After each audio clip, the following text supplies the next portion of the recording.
ever. So same thing you do with your running backs. You get out your pencils, your pens, your markers. You look at a couple key facts. You look at yardage. You look at touchdowns. If you're in the PPR, you look at receptions. You look at reception touchdowns. Also take a close look at fumbles. A lot of books got Jamal Charles as the number one running back in fantasy football. I had Jamal Charles last year. It was some weeks where it was kind of scary. Jamal Charles did get you 1,000 yards and 9 touchdowns, and then he also helped you out with 291 receiving yards and 5 touchdowns. He can have 50 receiving yards. Them 5 touchdowns is a bonus. That gets him 14 on the year. So that's 14 times that year he hit pay dirt for you, which was, brilliant. You were really excited with that. I don't think he's the number one fantasy football running back, but some people do. Like I said, you take a close look at who works for you. You look at their schedule, look at their systems. To me, this year, I go again. I think no running back is better when it comes to closing. No running back finds the end zone as he does. A lot of people talk that when you get older, you go down. I'm just looking at over his career from 2010, 6 touchdowns, 2011, 12, 2012, 11, 2013, 12, 2014, 13. Like, this guy is getting better. Same thing with the yards. The yards have went up since they said he was getting older. I think Marshawn Lynch is the best running back in football. Also think he's the best running back in fantasy football. He got you 1,300 yards rushing last year with 13 TDs. He got you another 367 receiving and 4 TDs. If I can count, because I watched Sesame Street this morning, that's 17 TDs on the year from this guy. I just think he's a complete back because that team plays a certain style of ball. And adding Jimmy Graham doesn't make it no better. I've been saying the same cliche thing for the last couple years when it comes to those guys. You find yourself in a 17-14 game, and if you're on the wrong side of 17, he becomes a closer. He gets in a baseball mindset, and no one on this planet can stop Marshawn Lynch from getting the first down at that point. He will pound the rock, and next thing you know, they're in the goal line, and he's unstoppable there. Them guys should be sporting 2 Super Bowl rings, but they decided not to give the best running back on the planet the ball. I understand a lot of people love AP. I think AP is awesome, but I would take Marshawn because Marshawn has a heart and a motor that you don't see that often. As I just read off the numbers, he's gotten better. Since he's been told his workload will slow down, he's gotten better. Like, he had 100 and something more yards and 2 more touchdowns with like 40 less carry. Like, he's gotten better. Some other key running back things to look at with running back: beware of the second year flop. Some of these guys that have these breakout years with running backs, you have to make sure you know exactly what you're buying. You do not want to buy a Lawrence Maroney. For those who have been playing fantasy long enough, they remember the Lawrence Maroney season. He had a decent closeout season the next year. Every fantasy magazine, every booklet, every fantasy chart had my man at number 2 or 3. They had him at the Lawrence Maroney at number 2 or 3 running back spot. You do not, I repeat, you do not want to get bit with that bug. So be careful. If you want to know who I'm talking about, watch out for your CJ Andersons. They got Gary Kubiak at the helm. I'm very, very scared of Gary Kubiak. You have to watch out for the Justin Forsets. You also got to remember that Ray Rice ran hell of a in that offense for a while, and then it just stopped. Then you got to pay attention to some of these young guns and some of these second-tier players like Jeremy Hill over in Cincinnati. I mean, the kid last year had 1,200 yards, 9 touchdowns out of nowhere. We're talking a rookie out of nowhere. He had 27 receptions for 215, but no touchdowns.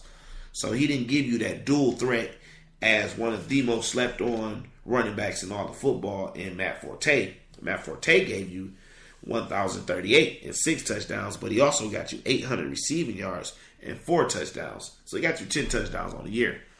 Yeah, it's a new offense, but it's John Fox. He's a defensive-minded coach, but he let his offensive coordinators do their thing. Shady McCoy. A lot of people are down on Shady because the simple fact, Shady only got you 5 touchdowns last year. What people fail to realize is Shady only missed his yardage from last year, from the season before, by 300. Last year was Shady's second best rushing career of his career. That was his second best rushing season of his career last year. As the numbers were down for touchdowns, he still got you 1,300 yards. And being in a Rex Ryan offense only means the world for Shady. I personally think outside of Marshawn Lynch, Shady should be at the top of your draft board. I think Shady, you can get him late because of people feeling a certain way about him, but I think you will cash in with Shady McCoy. Adrian Peterson, he's ranked 7th and 6th and all that in different books. AP is going to go first off of his name. He will be one of the first running backs taken. That team still had great production on the ground. Without AP, you give that man a year off with healthy legs, you're in for a treat with taking AP early. You have no worries. DeMarco Murray is another one you have to be a little scared of, but you don't have to be petrified because he got you 1,845 yards, in which we thought was the best offensive line we've seen in the past 15 years. Shady, from the same offensive line that he's going to, got you 1,300 yards. So if you replace the two, you still got a good running back. He had 13 touchdowns.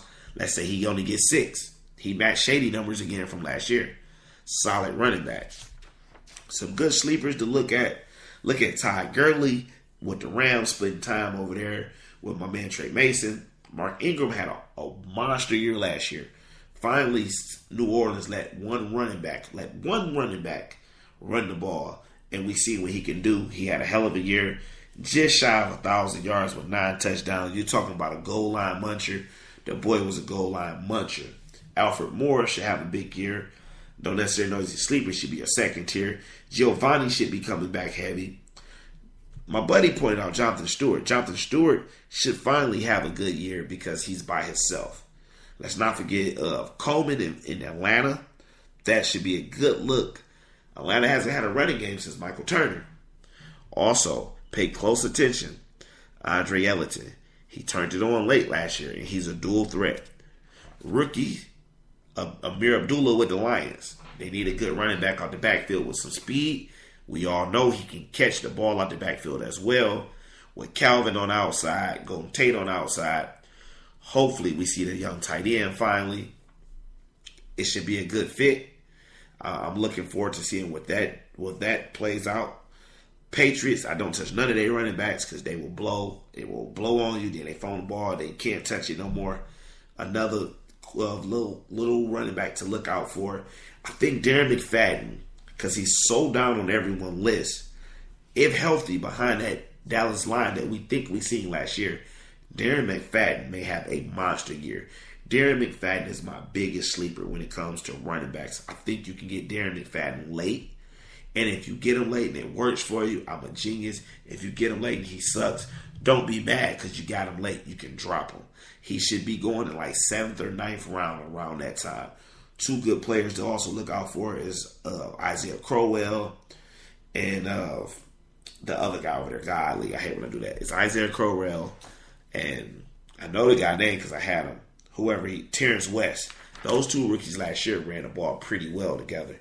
But they did draft Duke Johnson, so we don't know how that's going to go. But Isaiah Crowell was another guy that was a goal line muncher last year. He had 8 touchdowns on 607 yards. You can give me 40 yards. 8 touchdowns is still 8 touchdowns. 8 touchdowns is more than Shady. 8 touchdowns is more than Matt Forte.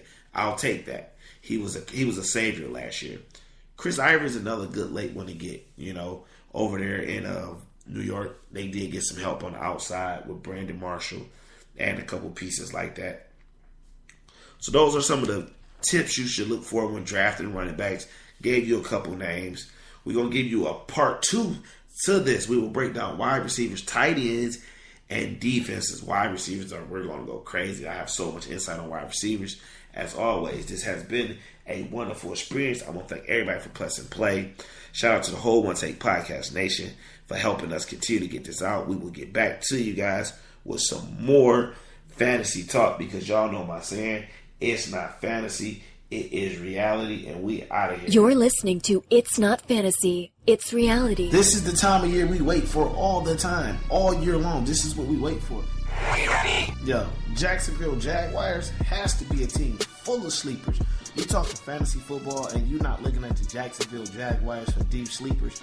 I don't know what to tell you. It is reality football.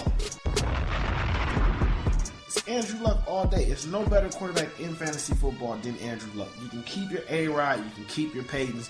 Give me Luck. I want the touchdowns, the rushing touchdowns. Give me Luck. If you're watching football and not playing fantasy football, then you're not watching football because it's no longer fantasy. It's a reality.